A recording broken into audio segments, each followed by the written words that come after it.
Maryse Wolinski sur Charlie Hebdo, ils n'ont pas à pleurnicher, ils sont vivants. Madame Maryse Wolinski est en train de virer conspirationniste en commençant à poser des questions qu'elle n'a pas le droit de poser. Pire encore, elle est en train de gueuler sur l'équipe actuelle de millionnaires de Charlie Hebdo, qui passe son temps à pleurnicher dans son bunker sécurisé. Malheureusement, dans la vie que nous menons aujourd'hui, les gens comprennent et croient à la réalité du complot, une fois qu'il est déjà trop tard, lorsqu'ils ont perdu un être cher. Lorsqu'ils commencent à se poser des questions légitimes simples, et que personne ne leur répond. Lorsqu'ils commencent à voir les contradictions du système et ses mensonges. C'est à ce moment-là que tout devient très clair, mais malheureusement pas avant d'avoir été blessé dans sa chair. Nous souhaitons beaucoup de courage à Madame Maryse Wolinski, car elle en aura vraiment besoin, face à la violence d'un système impitoyable lorsqu'on s'attaque à lui.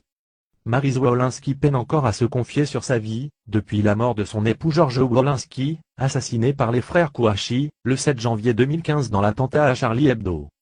Dans un entretien accordé à Yahoo ce mardi 9 janvier, elle explique, faute d'avoir eu réponse à toutes ces questions, elle n'a toujours pas fait son deuil. Puis, à la question, quel son rapport avec Charlie Hebdo, la journaliste ne mâche pas ses mots, il n'y avait plus d'argent. Et s'il n'y avait pas eu l'attentat, il n'y aurait pas 70 millions d'euros dans les caisses de Charlie Hebdo, qui pleurnichent aujourd'hui parce qu'ils sont enfermés dans un bunker. Si le bunker avait été construit avant, j'aurais mon mari auprès de moi aujourd'hui, explique-t-elle. Et de conclure, donc ils n'ont pas à pleurnicher aujourd'hui, ils sont vivants. En septembre dernier, Maryse Wolinski avait sorti son ouvrage intitulé Le goût de la belle vie, édition Le Seuil. Dans cette même interview, elle confie à nos confrères le choix de ce livre, comme un moyen d'échappatoire, c'est pour oublier l'enfer de chérie, je vais à Charlie, la dernière phrase que lui a prononcée Georges Wolinski, nous de la rédaction. Et de poursuivre, je voulais absolument m'inscrire dans autre chose que l'attentat. Je ne voulais pas terminer mon histoire avec Georges sur l'attentat.